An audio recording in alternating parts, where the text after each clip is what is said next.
Fala galera, mais uma vez aqui degustando cervejas e queijos, harmonizando.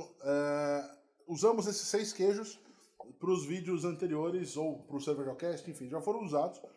Mas a sacada desse vídeo foi sugestão do Daniel, foi meu pedido para que o Daniel desse sugestões para vocês de como comprar, de como armazenar, de como guardar, de como, enfim, como escolher o queijo. Uhum. Então, enquanto isso, você vai molhar o bico, né? Porque é fundamental. Sim. Por favor. Aquela molhadinha num dia quente como esse. Eu escolhi uma cerveja que pode ser basicamente neutra, falando de queijos, já conhecendo todos os queijos hoje, nenhum mais é inédito, porque a gente gravou tudo, mas é uma Brown Ale da Burgman. Nem tem o álcool tão pronunciado. É uma cerveja com 5,6 de álcool, mas que traz uma nota tostada bastante ativa, né, bastante forte. Então, essa tosta, ela vai sempre favorecer com a maior parte dos queijos. Dificilmente a gente vai conseguir colocar, eu sem educação, a gente dificilmente vai conseguir colocar, demonstrar um queijo que vá bem, né, que não vá bem com uma cerveja que traga nota de tosta. É um estilo bem coringa mesmo, muito bom. Como o Ronaldão falou, quando a gente for comprar, comprar e consumir queijo artesanal, a gente tem que lembrar de consumo local, de produção local. Então o ideal é você conhecer o produtor que faz esse queijo ou a pessoa que está vendendo esse queijo e ter uma relação íntima, próxima, para saber como ele foi armazenado, como ele está sendo entregue. Assim é feito na França, com os fromageries, mais queijeiro da França. Essa é uma cultura que está chegando no Brasil. Então é importante primeiro esse contato e tal. Você não está comprando um queijo no supermercado, você está comprando um queijo artesanal. Se fosse americano falando, ele usaria o support local brew para support local cheese. Mais ou menos isso, de favorecer quem está em volta. A relação é exatamente a mesma. E umas dicas mais básicas, assim, quando for escolher um queijo de leite cru, um canastra, um salitre, um cerro, procure um queijo assim, de massa fechada, compacta e lisa. Se o seu queijo que você for comprar tiver com muito furinho, o famoso rendado, que era conhecido de queijo da fazenda, todos esses furinhos, arrendamento, são coliformes fecais, criando gás carbônico e estufando a massa. Então é um queijo contaminado. Se for comprar um queijo e ele estiver estufado, boloado assim, também é contaminação, criação de gás carbônico. Evita esse queijo. Se você for cortar um queijo e ele estiver com muito cheiro de butílico, enxofre, ovo podre também, esse queijo está contaminado. Evite. Devolva esse queijo. Por isso é bom ser uma relação próxima do consumo do queijo. Quando você for comprar um queijo azul, a gente conhece muito o Gorgonzola, o Roquefort, mas há vários outros, como o Zola. Vem lá de Bueno Brandão, queijo leite vaca espetacular. Se esse queijo azul tiver muito amônico, ele já passou do tempo ideal de consumo dele. Tá? Certos queijos têm um tempo, o ápice de consumo dele. Esse queijo muito amônico, devolva. Ele já passou do ideal de consumo. Amônia é a degradação de proteína. Isso. Né? E aí você acha, mas não só nisso, você consegue achar, sabendo o que é isso, consegue procurar isso em muitos produtos de envelhecimento. Isso. Então, embutidos também acabam trazendo algo nesse sentido. Aí a proteína já foi para casa do, né? Já passou o tempo ideal de consumo. Um queijo branco, um mofo branco, conhecido como camembert, o brioche mais conhecido no Brasil, tem vários outros. Se esse mofo branco ele tiver amarronzado, laranjado, roseado, aquele mofo ele já foi degradado, possivelmente pela logística ou pelo armazenamento dele. Devolva esse queijo, ele tem que ser branquinho, para estar em perfeitas condições de consumo. Exatamente por isso o nome mofo branco. Né? E os queijos de leite cru, o canastro, o cerro, o salitre, vários outros, você pode curar em casa, e é legal você fazer isso.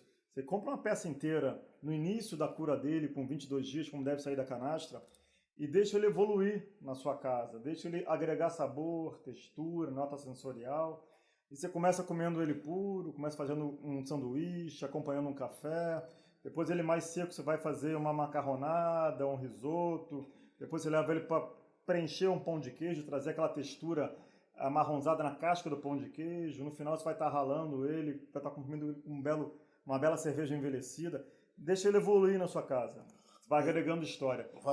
Para isso, matura ele sobre uma madeira, e essa madeira é só do queijo. Essa madeira não pode ter sido usada para cortar pão, para cortar carne, nem salame, para não ter cruzamento, não ter contaminação cruzada. É a sua madeira do queijo, onde ali na madeira você vai criar cultura queijeira, toda a bioflora do queijo. Temperatura ambiente? Temperatura ambiente no Rio é impossível, cara. Mas no Rio é impossível qualquer coisa de temperatura, ou lugar quente.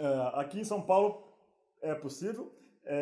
Chegar no verão, estiver muito quente, leva para um lugar mais fresco, deixa esse queijo longe da luz direta, a luz oxida a gordura, lugar fresco e longe de saída de ar quente.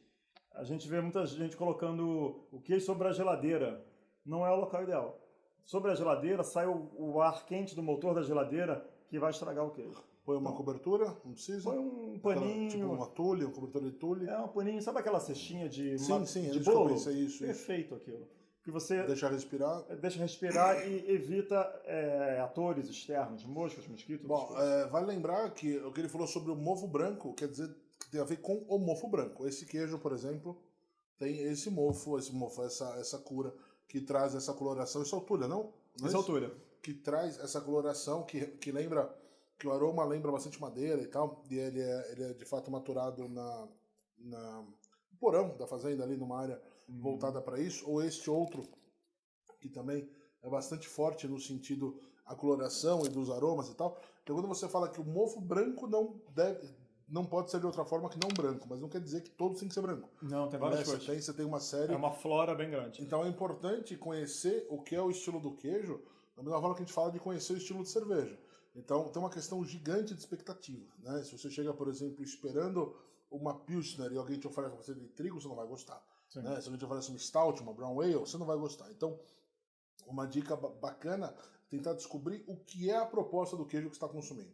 Então é até fácil achar, de repente, o produtor, nessa proposta de conversa, olho no olho, ou com quem produz ou com quem vende, o cara vai te apresentar características. Lembra madeira, é picante, tem um aroma floral, tem um aroma que remete a uma coisa mais mofada, e assim por diante. E você vai conseguir entender o que você está buscando no queijo nesse sentido. É bastante provável que você aprecie muito melhor depois de conhecer o que o queijo deveria ser, do que você simplesmente pegar as cegas. E aí tem uma questão errada de falsa expectativa, né? Você espera demais de um queijo, e aí o queijo vem com uma outra... Não é uma coisa que você quer um queijo intenso e pega um brie. Você ouve falar, cara, você está perdido. Né? Da mesma forma que você espera um desse para ralar, também não vai dar, porque ele é molenga. Então é importante entender com a expectativa para poder aproveitar muito melhor, e vale isso em relação às cervejas. Para que a gente não vá tão longe, porque esse programa é um programa para ser curtinho, uma sugestão para poder degustar em sequência. Então a gente faz com as cervejas a ideia do mais fraco, ou de álcool, ou de cor, ou de amargor, e vai evoluindo. Né? A gente faz a mesma coisa em relação ao queijo. Mesma coisa. E como que você vai saber qual que é o mais intenso, por exemplo? Aí vale do que você explicou, de conhecer o queijo, conhecer a cultura queijeira, mas você pode ir pela cura do queijo. Enquanto o queijo está menos curado, menos sabor e textura e aroma ele agregou na sua vida. Isso. Conforme ele vai curando, mais característica sensorial ele vai agregando. Isso de forma bem geral. Tá? Então a gente começou com queijo de cabra, lá do Sertão da Paraíba, com 20 dias de cura da fazenda do Ariano Suassuna, e a gente terminou, no final dos 6, com queijo com um mofo azul. O mofo azul é um mofo Roquefort, um Penicillium Roquefort. Ele é forte sensorialmente, preenche a boca, bem cremoso. Então vale também para isso. Tudo bem.